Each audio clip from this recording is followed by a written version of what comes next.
Good morning and welcome. My name is Clint Vince and I chair Dentons' U.S. energy practice, and I co-chair our global energy practice with my teammate Emma Hand, and Emma and I also co-chair our Smart Cities and Connected Communities think tank. Today we're doing a special session as part of the social equity pillar of our think tank. And we're doing this in coordination with Public Utilities Fortnightly. Our topic is a new book written by Steve Mitnick, the editor-in-chief of Public Utilities Fortnightly. Steve's book describes the remarkable life of Lewis Howard Latimer, his inventions and achievements. Lewis Latimer was a key member of Thomas Edison's pioneering team that invented the light bulb. And he was also a key member of Alexander Graham Bell's team inventing the telephone. But Mr. Latimer's achievements have largely been invisible because of the color of his skin. It's astonishing how much Lewis Latimer accomplished on such, both professionally and humanistically, on such a appallingly uneven playing field.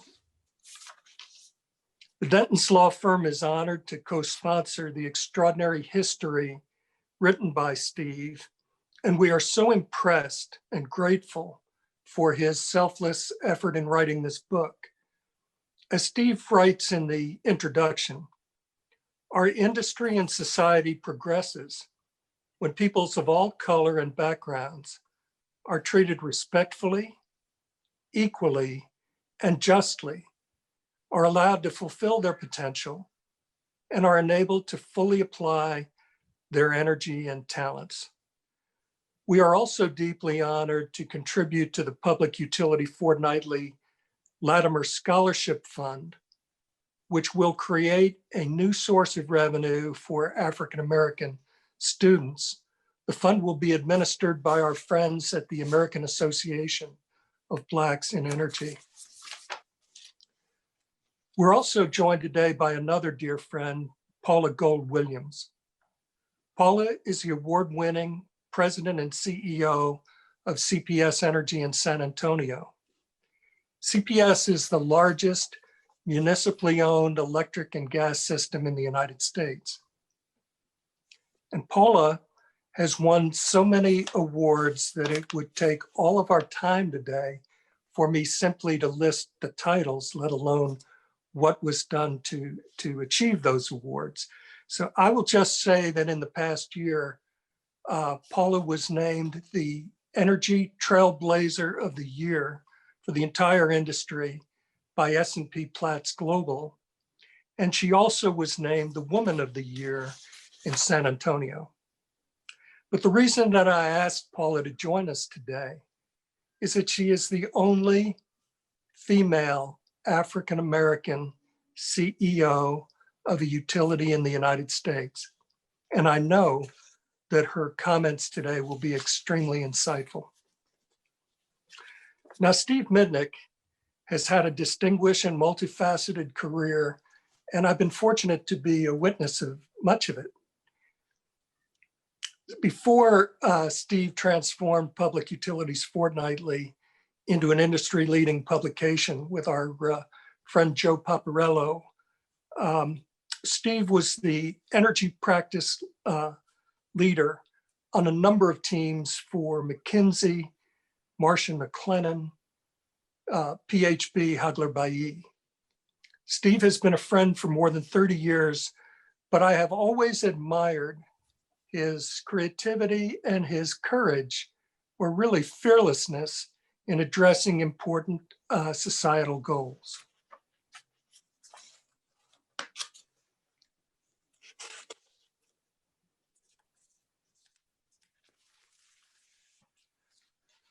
So Steve, let's get underway. Please tell us a little bit about Lewis Howard Latimer and what it was that motivated you to write this book. Yes. So anyway, thanks so much, Clint, for those words, and Paula for you joining here.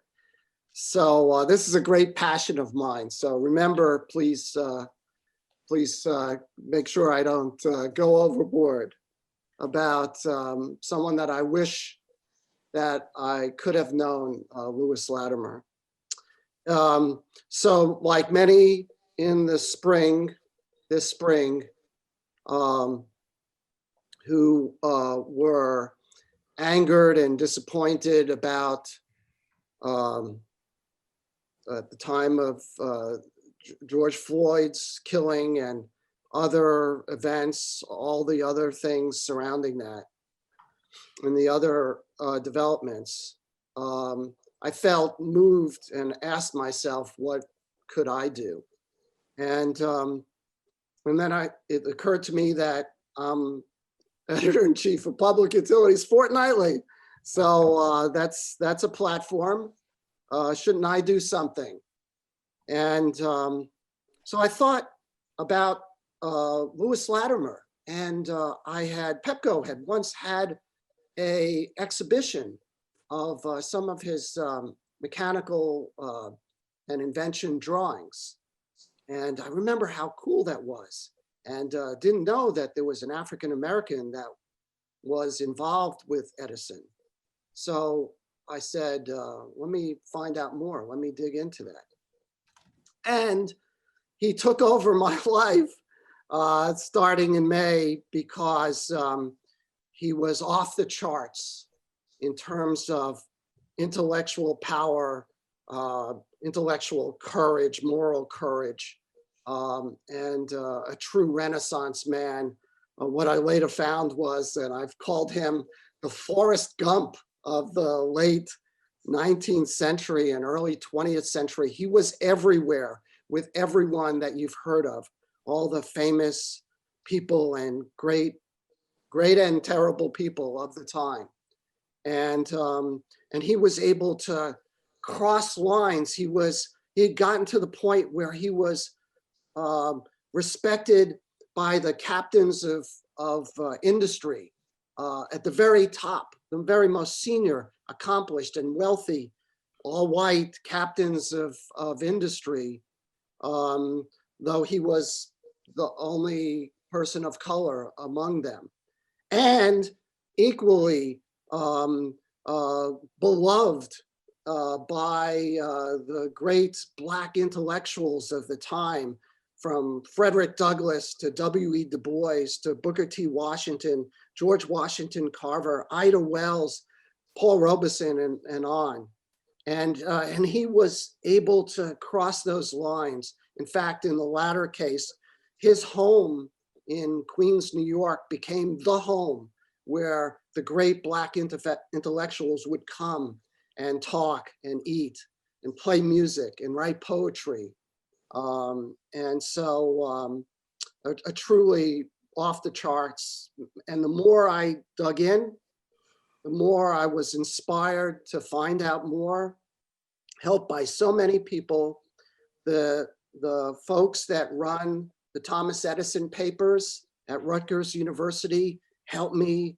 The Association of Edison Illuminating Companies, they have some old papers from their meetings with the great men of the time, and some extraordinary things about Latimer that we never knew. We never knew about him. And the more I found, the more excited I was. Did we know that, but for Latimer, Alexander Graham Bell wouldn't have been the inventor of the telephone? He would have lost to his competitor. Did we know that Latimer's being a competitor to Edison, working for Hiram Maxim, so that was the top competitor. Hiram Maxim was basically leveraging off of Latimer. So, but anyway, so Latimer's inventions and patents in as far as the filament of the light bulb, that it should be carbon, that it should be connected at the bottom now that we have the screw of the light bulb. They didn't have that then, how it should be connected to the electricity. And then the manufacturing of filaments. But for that, electric bulbs would be too expensive. And of course, Edison, being as he was, with a team of lawyers, absconded with these ideas and integrated into his work. But Edison respected Latimer so much, he then hired Latimer and put him at the head of his patent team. So there's just more and more. And then, so finally, I want to say that I needed to say, what can I write about him that would do justice and that would be impactful and relevant for today?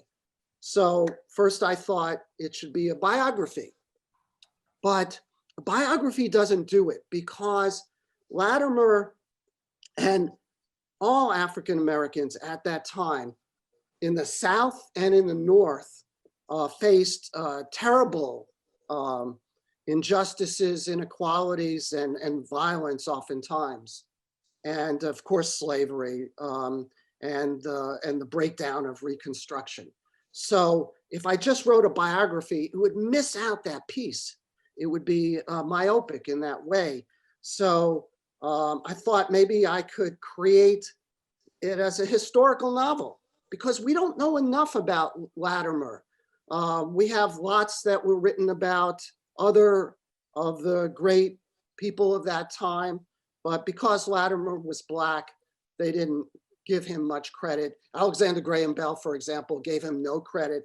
Alexander Graham Bell, for all that he did, was a terrible racist, and actually went on to lead the International Eugenics Society that later on Adolf Hitler admired. So there's not enough about him. So should I capture it in a historical novel? But I didn't think I was quite capable for fiction. So that's why it's a history. It's a history of those 75 or 80 years of our country and the inequalities and the challenges and the overcoming occasionally of those challenges by African Americans and by good people of all colors of goodwill. And then to have Latimer's story weaved into that. And I thought that that would be most inspirational for this day, because he believed so much, along with his friend Booker T. Washington, in overcoming that world that he faced by investing in education, by becoming an intellectual power as he did, and having intellectual courage, and that was his answer to that. I mentioned Booker T, by the way. Among the numerous things Latimer did, he laid out for his friend Tuskegee University. So all those times— He was the architect. Right. All those times from the pre-Civil War period and the Prigg versus Pennsylvania, United States, the Dred Scott versus Sanford decision, the United States versus Cruikshank, Plessy versus Ferguson. He lived through that time. So it was important to say that too. Steve, can you tell us a little bit about Lewis Latimer's father, George, and what he had to endure? Because it really kind of backs up what you're saying. I know. So did we know that Lewis Latimer's father was famous? He was all the news for parts of 1842, because Lewis Latimer, though it had not been unheard of, and there had been slaves that had successfully escaped slavery and come north or gone to Canada, they usually kept a pretty low profile, as did Frederick Douglass, who ultimately became the most famous of those. But George Latimer was in Virginia, and he was going to be separated from his wife. So they dressed up. They planted themselves in the hold of a ship that was heading north to Baltimore, and then they kind of made it to Philadelphia and then to Boston. So, and when he made it, and within 2 days of being in Boston, he had been spotted by his master's top man, who coincidentally and unfortunately happened to be in Boston. So he had George Latimer, this is in 1842, arrested and put in jail for the charge of stealing himself. So George Latimer was charged and kept in jail for the crime of stealing himself. Well, this created a huge uproar in Boston and throughout the North among people who felt that this was way beyond any morality. And so the abolitionists had a movement for a few months to prevent George Latimer from being brought back south into slavery, and his wife. And so ultimately they succeeded. And so George Latimer became the most famous fugitive slave, and he became an important part of the abolitionist movement. He came to work with Frederick Douglass, William Lloyd Garrison, all of those folks, Phillips and Wendell Phillips. And so his father was famous. And 6 years later, Lewis was their fourth child, their youngest boy.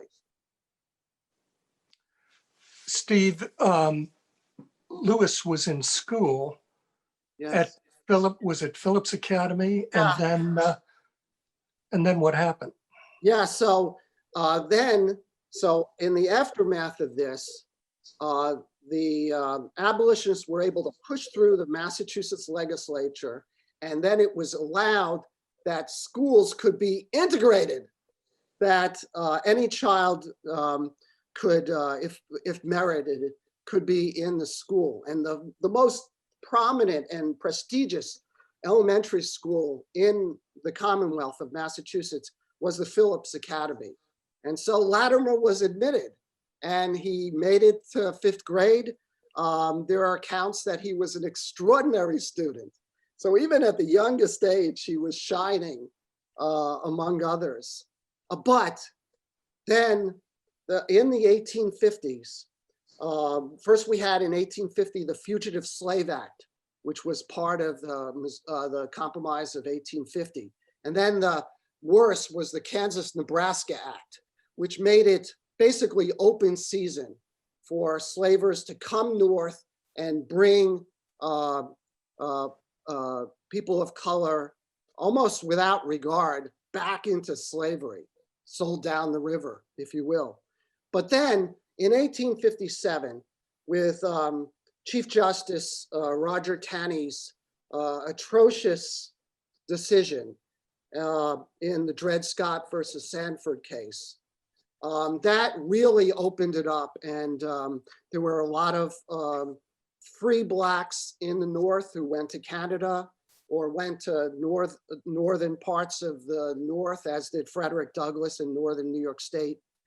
And so George Latimer felt that he was at risk of being, he didn't have papers, as did Frederick Douglass. So he felt he was open to be taken back at any time. So he had to flee his family, and he lived in hiding.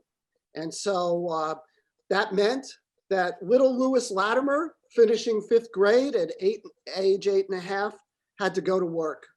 And so he went to work at age 9 and had a 5th grade education, which is all the more extraordinary considering that he mastered later Greek, Latin, German, and French, and all these other things. But he had to leave. He went to work, and I speculate in the book that because he was Lewis Latimer, because he was George Latimer's son, there were some people that were looking out for him a little bit. So he did have that advantage because his father had been so beloved. And so up until Latimer joined the Union Army, he was able to work and learn the world of business and patents and invention. Steve, as Latimer entered adulthood, what in your research surprised you the most about him and his achievements? Oh yeah, so well, there's so much, but he never put any limits on himself. That's so exciting. So he was just hired as what they called in those days a colored boy, a helper in the business, and he saw what the draftsman, the chief draftsman, was doing, and he went out and whatever pennies he had, he bought secondhand drafting equipment, and at home at night, late at night, taught himself industrial drafting. And then one day the chief draftsman tells this story, he came up to me and he said, "Can I do some of your drawings?" And the chief draftsman looked at this young African-American boy and said, "What? This is a very complicated thing." But he was willing to give him a try. And of course he excelled so much so that the chief draftsman went somewhere else. Lewis Latimer in his teens became the chief draftsman for this prestigious law firm in Boston, pre-Civil War. But he did that again and again and again.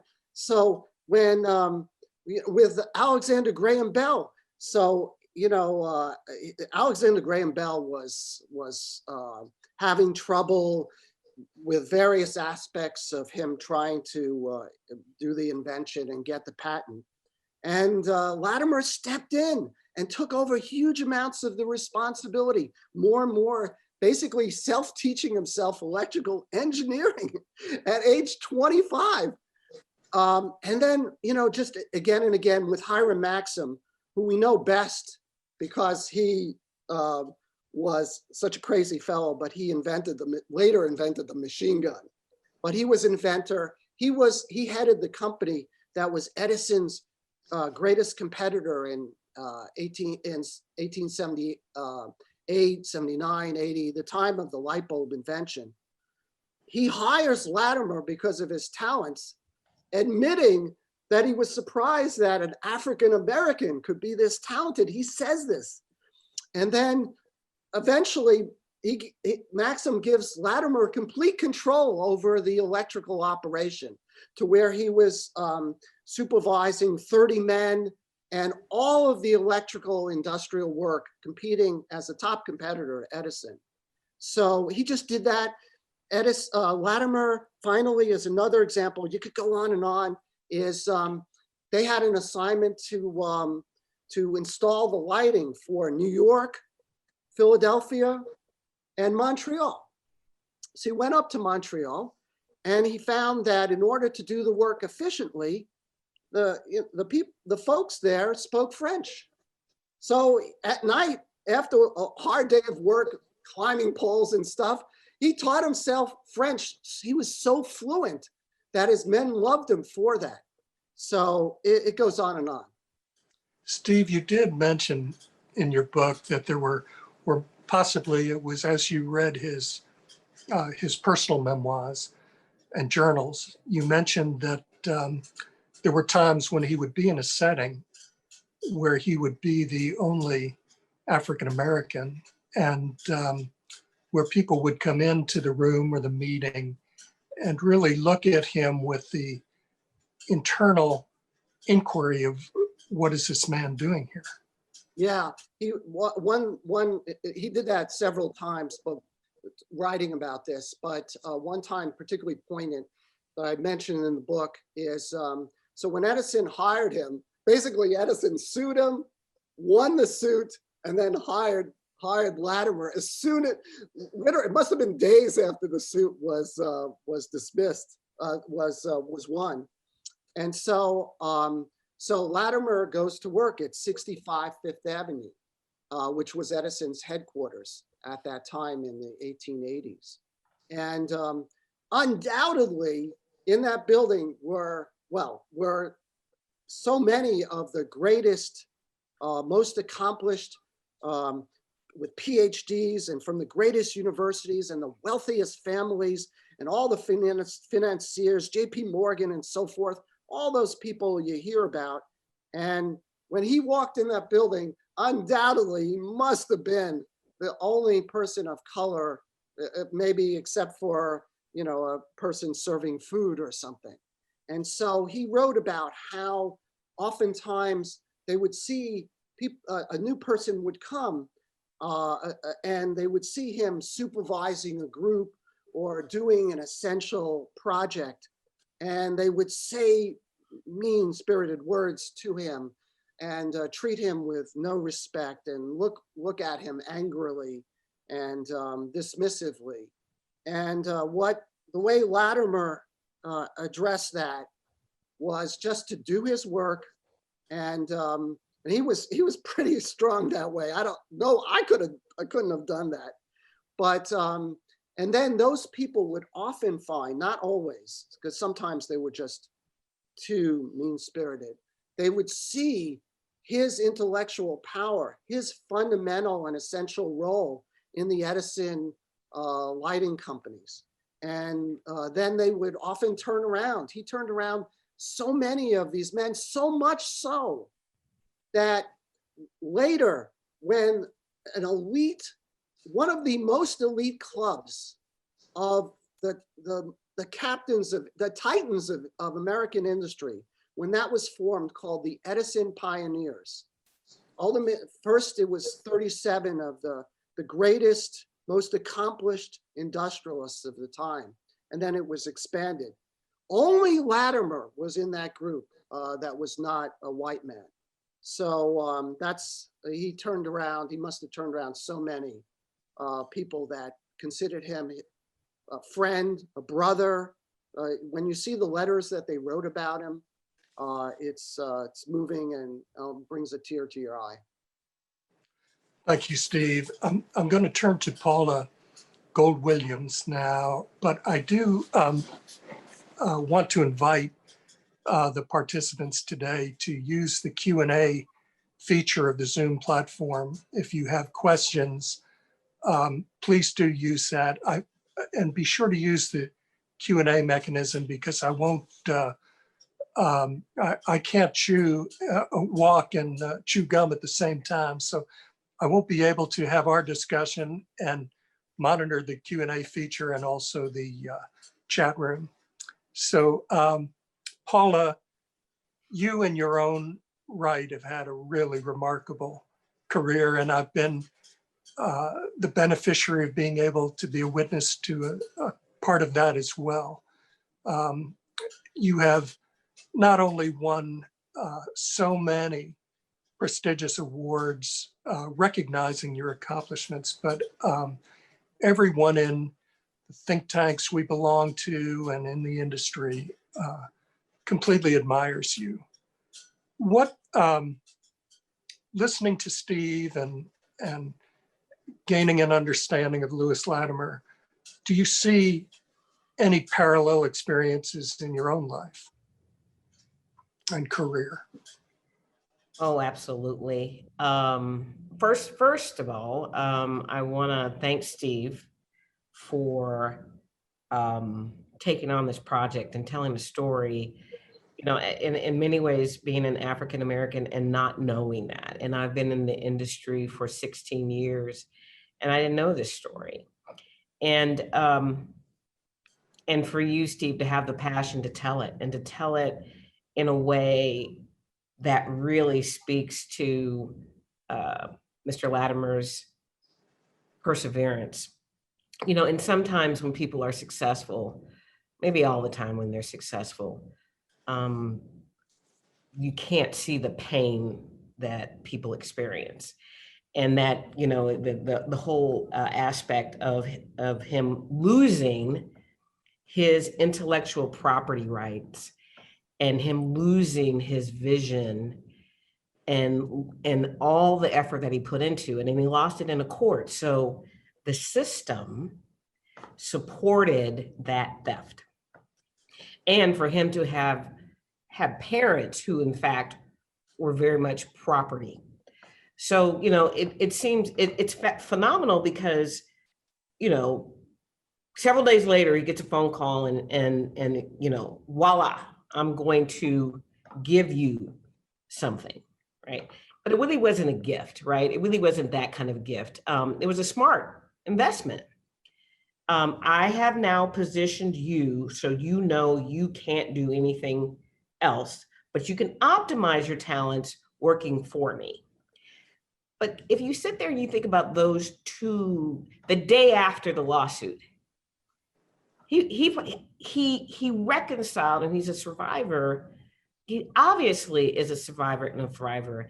And I'm sure on day 3, he decided, I'm going to make lemonade.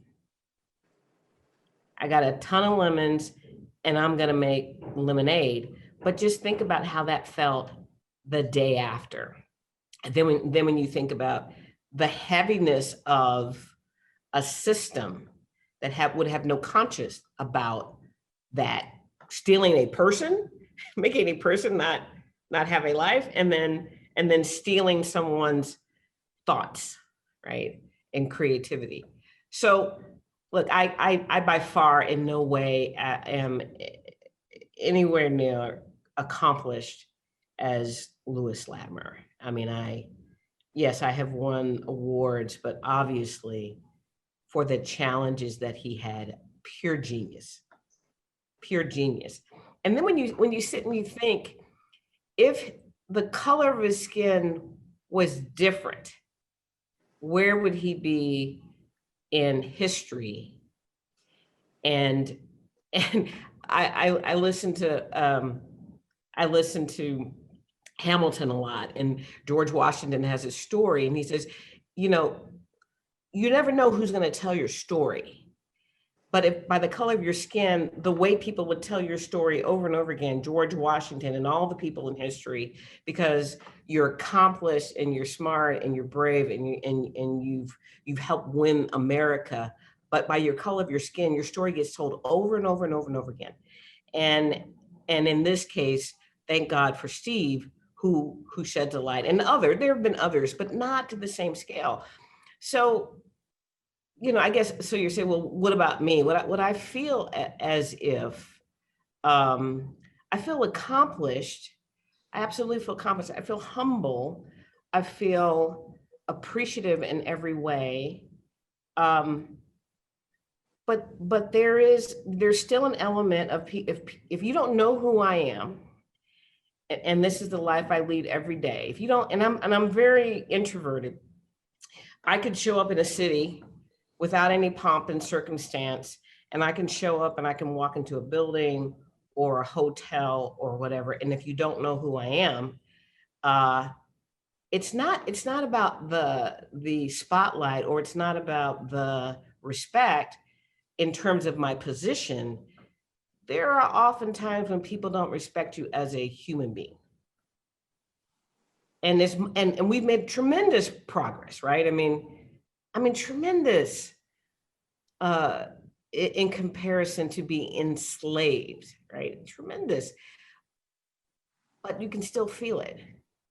And you can still feel that until you open your mouth and you do certain things and you share, people discount you. And you know, his thing about, you know, people making innuendos and things like that publicly. I mean, I think we're generally past that, but there's just a subtle element to it, right? It's a subtle element. It is being overlooked. It is being, you know, when somebody doesn't really ask your opinion, and then ultimately, you know, there's just an element of having to push harder, try harder, be excellent, and that pressure on an African American is forever there. And I've had the pleasure, and I want to thank Dentons again for conversations, because this is all about conversations, the ability to let Steve explain the book, the person, the real life experiences, and Dentons, is making sure that we're having these, these conversations. And that's critical. I mean, conversations help save George Latimer, right? And putting that spotlight on it. But just like everything evolves, social injustice and racism has just evolved. It's not gone. It's just, evolved. And there can be as much damage done to a person by ignoring them as it is by selling them. So, do I feel like I've conquered it? No, because there's a ton of people better than me out there. There's a ton of people brilliant and multilingual and able to do certain things. But the parallel, I think, is every day I come to work, every day I get out of bed, every day I choose to be positive. And that's one thing that Lewis's story, Mr. Latimer's story, teaches me. You can't imagine, I mean, you can, right? But if you sit there and let yourself imagine how he should have been injured emotionally, but every day he chose, right? No matter how I was treated yesterday, it is not going to stop me from this quest to do something with my life and to explore and to create. And he didn't let the anger of the oppression shut him down, right? And that's what I say to myself every day when I get up in the morning. There are a lot of people that dismiss you, trivialize you, look past you.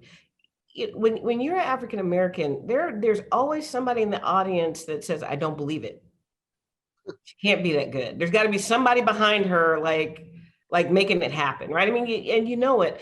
But I don't focus on them. I focus on people like Clint Vince and Steve Mitnick and Emma Hand and the many, many people who, again, show me kindness and show me, treat me as if I have a voice, no matter what. When I wasn't CEO, Clint was the kindest. And he shared his intellect and he shared his space. And those are the things that I crave for. And those are the things that at CPS Energy, I look to cascade for people of color, for women, for everyone. And realizing, again, oppression and classism on top of racism creates all of these injustices. So, those are my general thoughts. It's an amazing story, but it's actually just an amazing story of someone's spirit to not be doused or suppressed, and it inspires me. And so I'm just honored to be part of this conversation today. Thank you, Paula. As we move forward, Steve and I are old enough to have lived through the 60s and 70s and the civil rights movement. I had some very special friends and was very involved in that movement. For the first time in our country, it feels to me like there now, again, is a multiracial foundation to seek serious reform. What advice do you have for people in our industry that have that desire to really put their shoulders into reform? Well, these, I guess, just as a continuation, these conversations are important. On top of them, each one of us has to take that to the way you execute every day and how you make this a continuing conversation of true inclusion and appreciation of people. And so, constantly you have to say, "Oh, great, I took time to be on an important call, which made me think and made me reassess what I read and what I don't get a chance to read," right? there's a lot of stuff that you don't get a chance to read. And having the quest to ultimately get the book, right, and be inspired by the book and understand that what Steve's proposing is not just a book, but a reinvestment into people, right? Because this going to a scholarship fund focused on, yes, focused on the African-American community, one of which, again, still kind of lives this oppression of racism that has lasted for so long. And so it is about putting real actions on top of sentiment, real actions on top of good intentions. It means nothing, right? Unless we actually do the things both broadly in support of the book and then regionally inside of the communities in which you live, and being introspective. But I think inherently, humans are self-interested, right? And that's okay. Just because I'm an African-American woman doesn't mean I'm not self-interested, right? I had a perspective that I had to raise two young women, my husband and I, and you have to protect them and you have to share with them. But African-American people talk to their kids differently, right? They talk to them about how you talk to police officers, right? And be careful how you look at people, and watch to see if there are no other minorities in the area. You better be, super careful. And so again, open ourselves up to the real realities of what's happening, and then keep translating them into changing how you might inherently think way down in your psyche. I personally believe that most people really have great intentions, but there's this winning spirit. I want to win. I want to win. And inherently, I'm used to winning with people who look like me. I'm used to winning with people who were educated in the same manner as me. I'm used to winning with people who grew up in the same side of town. And all of those things, why they may create comfort, they don't create the best results, because there's so many silent people out there who don't have the ability to raise their voice. They don't feel confident. They don't know the Lewis Latimer story, which is so inspiring, and we're missing their talents and we're missing their voice.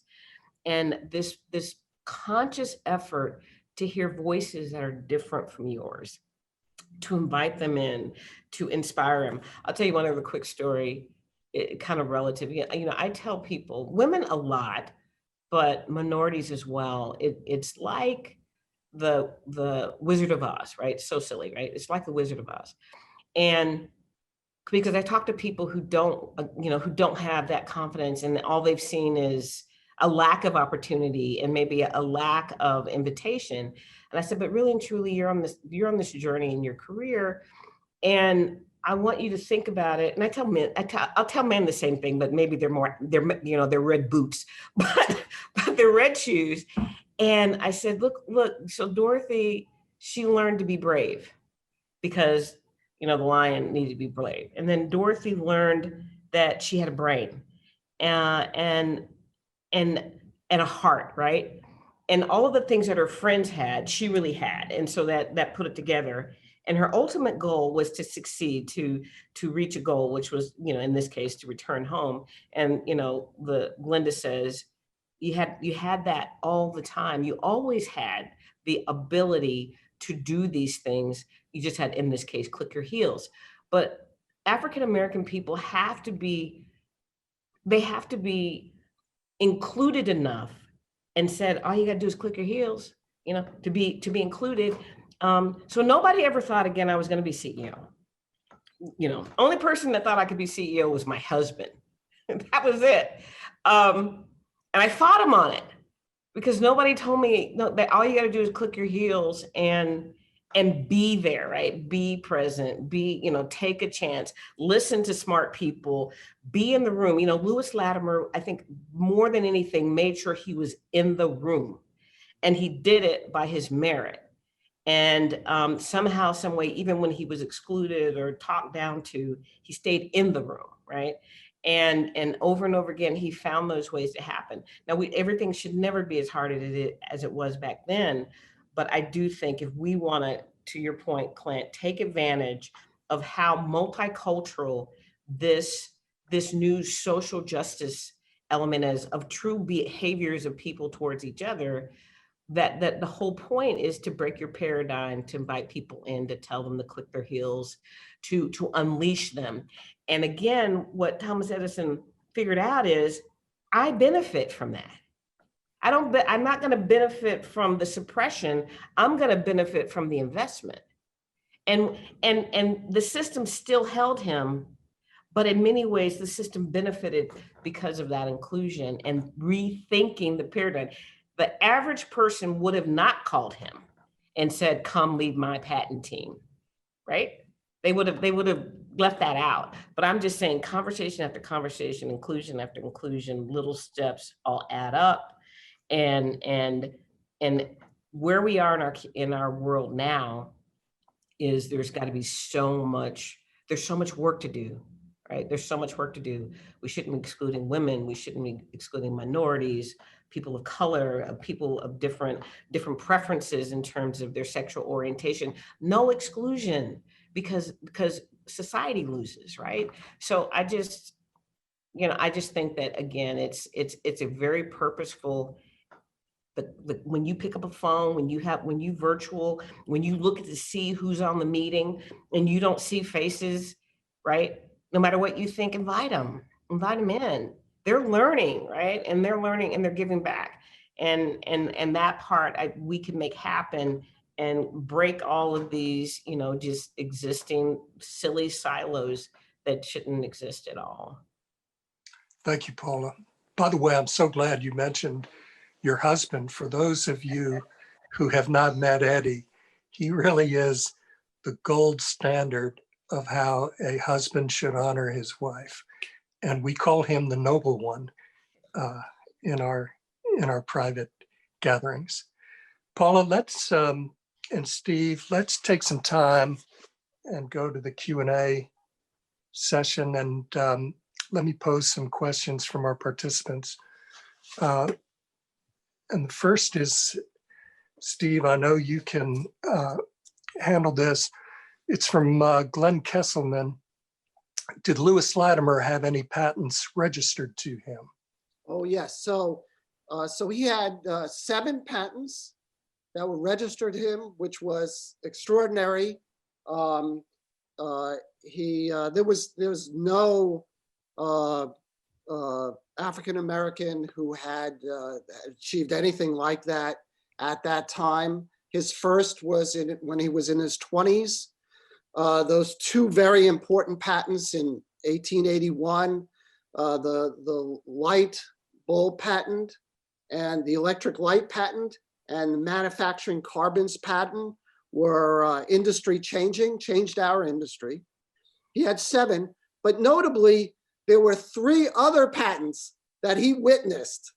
And I guarantee you, those were his patents. He didn't get credit for it. I put them in the book. Maxim took credit, but those were his as well.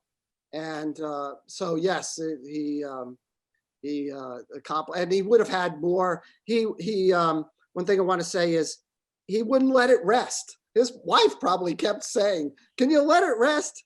Even in advance. So he thought he had a major improvement to the elevator, and the Otis company had dominated those early elevators, but he had a major improvement, and he tried to convince them that they should adopt this improvement, which they later did and didn't credit him.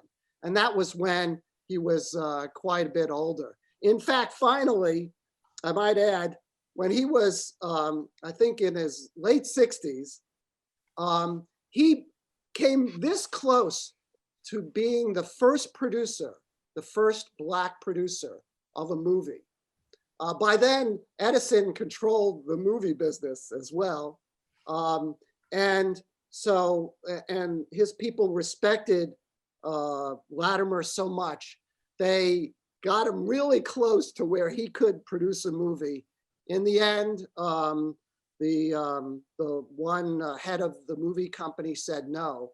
That would have been in 1911. That would have been the first all black producer movie for the entire American audience. So he never let it rest. Thank you, Steve. We have a question from my good friend Dimitri Mercadel, who is with Entergy in New Orleans. Will this outstanding piece of history be featured in an upcoming edition of Public Utilities Fortnightly? Oh, better yet. So we didn't even say that. So instead of selling the book one by one, we decided that we wanted everyone to have the book. So the book is probably tomorrow will be released to the entire industry for free. And the reason why we're able to do that is because of 6 companies stepped up and are sponsoring the book and also sponsoring the first monies to go to the scholarship fund. And they are First Energy and Excel Energy and Dentons and CPS Energy and Guidehouse and Energy Impact Partners. So we'll release the book in all forms, Kindle, PDF, whatever, digital, all digital forms, whatever you have, tomorrow, and it'll be free. So pass them on, and that's the idea, is to provide to everyone and to spark these kinds of conversations. We'll be producing hardcovers, and those will be available in December, and 2 PUF member organizations. But yes, you'll have it tomorrow. Hey Clint, can I just jump in there a bit? Absolutely. Say, how much I'm so appreciative of your distribution strategy. It's such an investment in our souls at a time in our history when we need to be educated, and so for you to do this, to make it available to everyone, that is wonderful. We are going to develop a strategy locally here where we can help students get this story and talk to them about it. It's such a readable book, and to make it shareable electronically to everyone. It was our absolute pleasure to partner with our other industry peers to do this. And but I want to I want to thank you, Steve, and Fortnightly, for what you did, because that's the phenomenal way to have the biggest impact. And please allow me to add, because I almost forgot, that the hardcover book, when we have it available in early December, so if you have something planned under the Christmas tree, keep that in mind. But it's a beautiful hardcover, of course, an inspiring and beautiful story. But also the cover of the book is a painting by the first vice president of NARUC, but soon to be the president of NARUC, Commissioner Shalander. It's a beautiful painting that's a tribute to Latimer. And on top of everything, Commissioner Shalander is going to make prints. And he'll sign these prints, and we'll be distributing them as well. And then within the book, it's beautifully illustrated. We took some of those old photos of Edison and Latimer, and Latimer's gunboat that he heroically served on during the Civil War, and so forth, other such photos. And we took those old photos, and Dennis Oth, our artist, redrew them. So it's beautifully illustrated. I hope people enjoy that. Steve, what is the formal name of your book? Oh, yes. Sorry. So what do we call this book? And I thought about a movie that I've probably watched 8 or 9 times, is Hidden Figures. And that's the story of these 3 brilliant women that were crucial to at NASA in the landing on the Mars, and landing on the moon, not Mars yet. And they, in the movie, of course, which was a hit movie, was talked about their trials and successes as well. So I thought that Latimer, in effect, he was the first hidden figure. It was a long time before, but he had to do that first. And so it's called Lewis Latimer, the first hidden figure. There've been a lot of hidden figures along the way, maybe more to come. But I think, I'm trying to think if Ben Folk from Excel or Chuck Jones at First Energy, they have a little essay statement in the book. I forget which one of them said this, that how much richer our world would be if we had allowed more Lewis Latimers to have succeeded. How much richer our society would be in all aspects. Truly so. We have a question from our friend Grace Jafari. Thank you for your insightful presentation. Are there any Lewis Latimer Scholarship Awards for African-American STEM and inventor community? If not, I would love to participate in creating the Latimer Pioneers Award and Scholarship. Please let me know. Raisa was the former group president for global media and telecommunications and is a remarkable humanist as well as industry leader, as you can see from his question. Yeah, so no, that's great. So of course, we love and work closely with, have done that for years with American Association of Blacks in Energy, which is an incredible organization. Hey, look them up if you don't know them. And so in talking with them, gee, you know, if we're gonna have sponsors from First Energy and Excel and Dentons and Guidehouse and CPS and Energy Impact Partners, maybe we should ask for some of their financial support to jumpstart a scholarship fund. And so, so we were going to call it the Latimer Scholarship Fund, but my friends at ABE, they said, no, let's call it the Puff Latimer Scholarship Fund. I said, why? Well, who are we? And they said, well, you know, you guys are Puff was always a pretty conservative organization through the years, and we were probably pretty white dominated since 1928. So it sounds kind of, you know, maybe a little better to call it the Puff Latimer Scholarship Fund. Okay, that sounds good.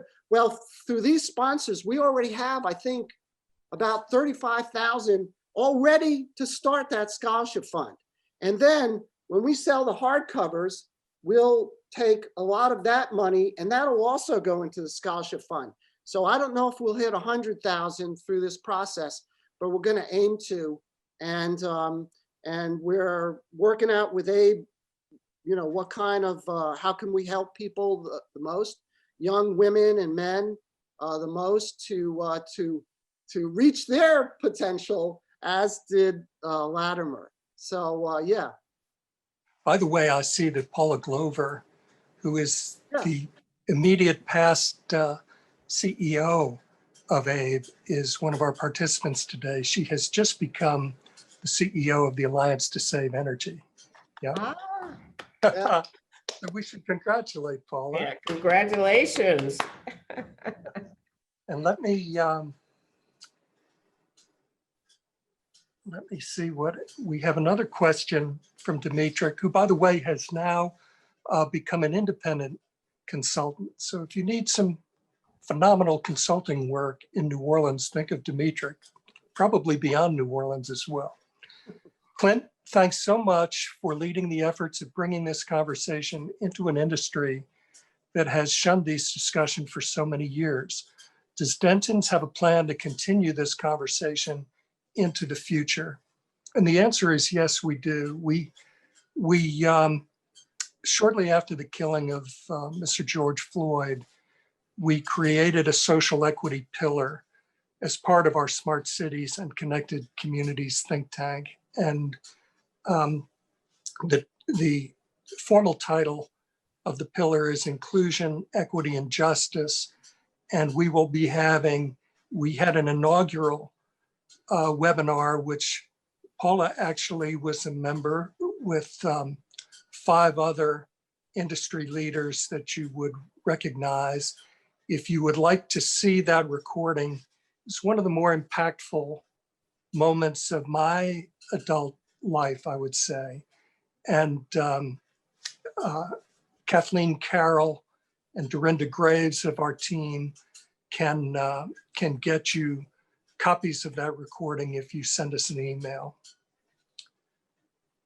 We also have a question from Jan Vrens, our mutual friend, great friend, who is, he heads the energy practice globally for Guidehouse and is a dedicated co-sponsor of the book and the scholarship fund.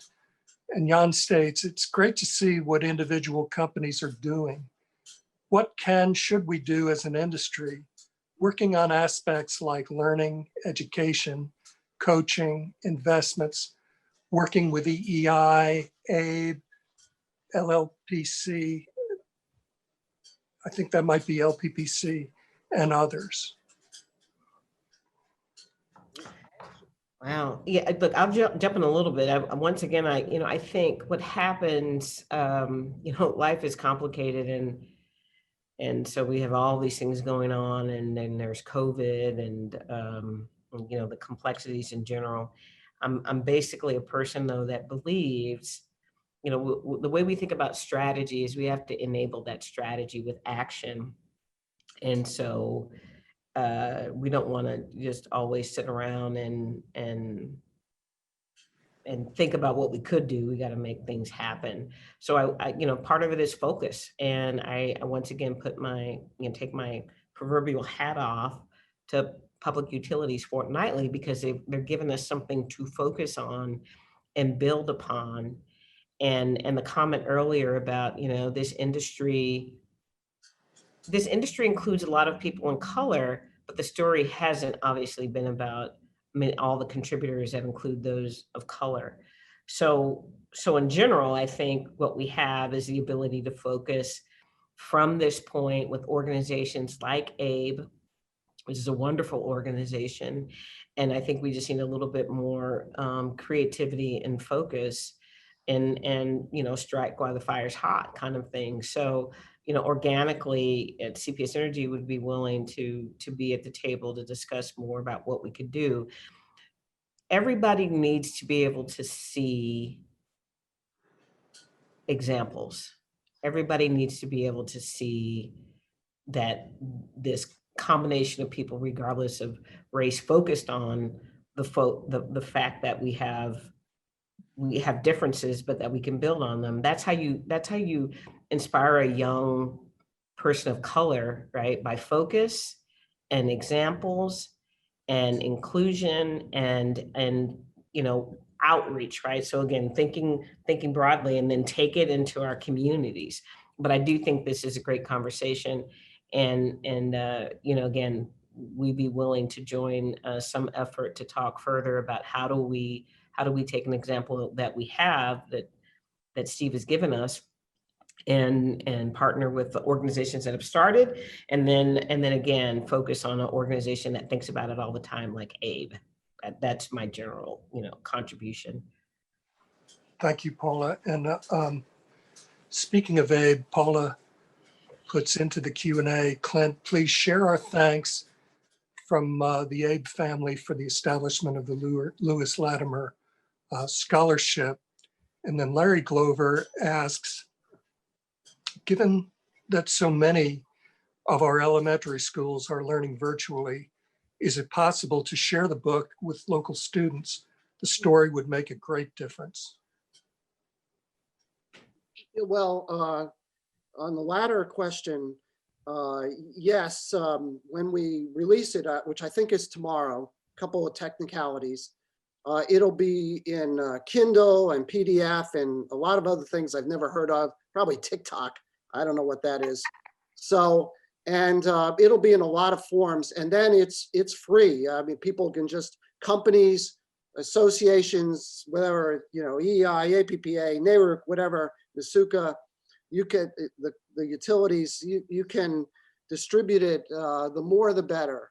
It's so rewarding to hear, for me personally, after all these 7 days a week, a few months in a row on this project, to hear that it can be seen, can stir discussion, conversations, and especially inspire people, both accomplished in our industry, like my many friends that I mentioned, and in the acknowledgements, and also especially our young people and next generation.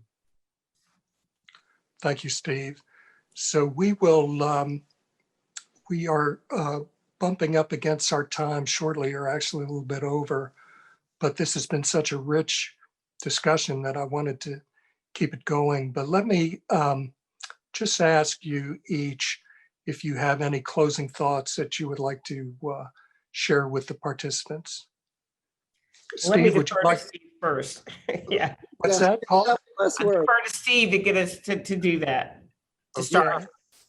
Yes.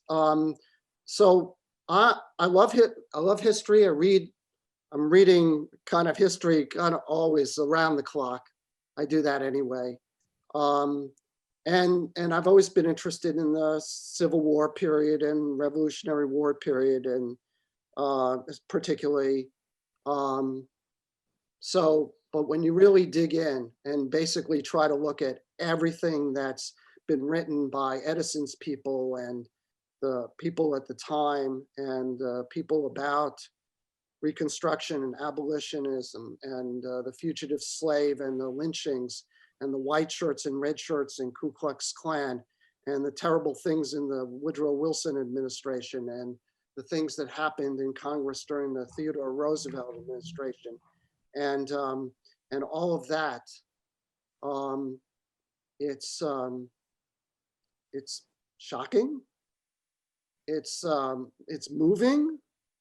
It's to look at that history, to understand our history, and to see not only what great, outstanding geniuses like Latimer lived through, but what the millions of, the hundreds of thousands, actually not millions, tens of thousands of free Blacks prior to the Civil War, and millions of enslaved Blacks, and then after emancipation, to understand that history of ours is so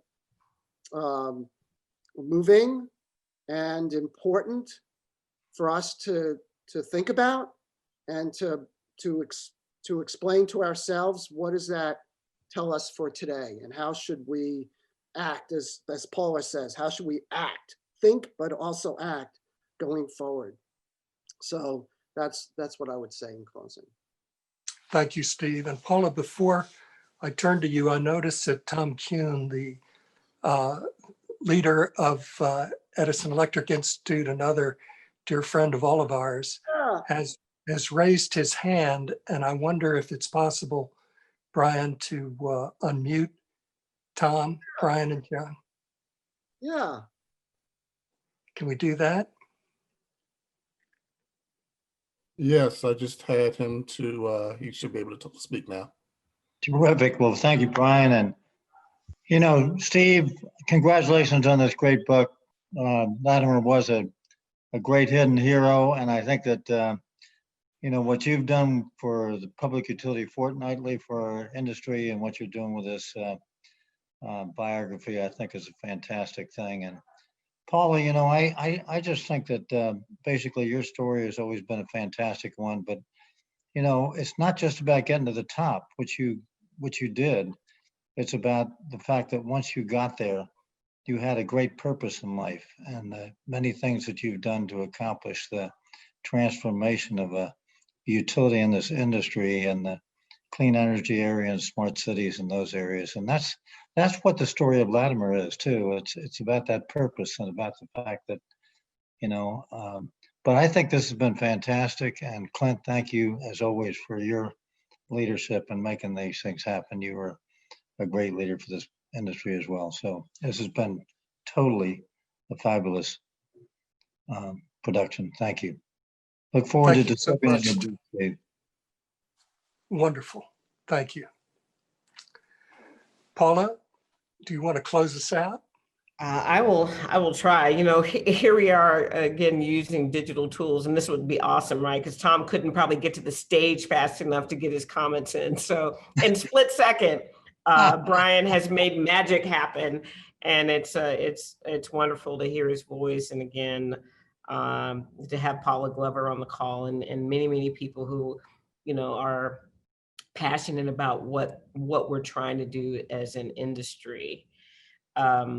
It's overwhelming sometimes to try to think about, you know, how much change has happened to get us here. It is always important to remember our history, not you know, also the not great parts, but they also celebrate the perseverance of someone's spirit and how important their contributions are, so much so they strike a chord in our hearts today. And they should be, you know, we should be inspired by that, and inspired by this collective group of people that continue to tune in for these discussions and the celebration that we have here. Again, Steve, I just can't thank you enough for telling a story that I feel, you know, wow, what might that have done for just not just me, but many others, if, you know, we had known that before. The real point is, to his spirit, what are we going to do about it now that we know? What are we going to do about it now that we know? And so there are just so many more people to help. And the world is in transition. We should be bringing people into this change and evolution in the most positive way, the solutions way, the encouraging the creativity way, the unleashing their bravery and their ability to find their own way and contribute.